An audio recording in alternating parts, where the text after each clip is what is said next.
sa ating pinakamamahal at walang kupas na ganda, puno ng sod at ni alay sa sinapitan, sa ating mabait at mapagmahal ng pinuno ng kagawaran, ng kagalingan, panlipunan at pagpapaunlad, Ginang Eva B. Kubakub, RSW, sa ating focal person na si Ginang Melissa P.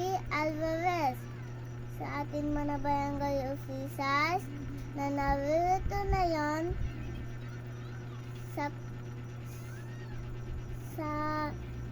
ating mga guro at magulang na palagi nakasubaybay sa kwafa ko magsisitapos.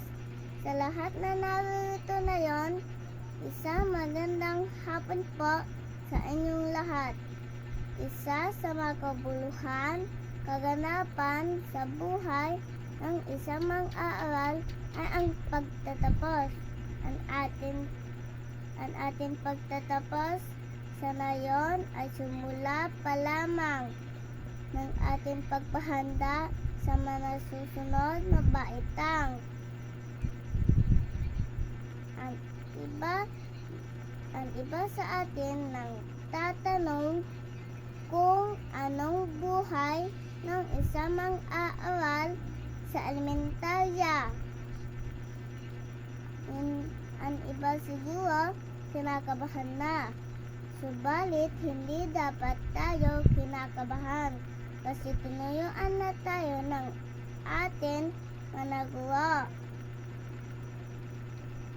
Sa ating managuro, salamat po sa masagang pagtuturo sa amin. Sa ating mga magulang, salamat po sa pagsusumikap para matustusan ang amin pag-aaral. Isang karangalan po sa akin. Welcome po kayong lahat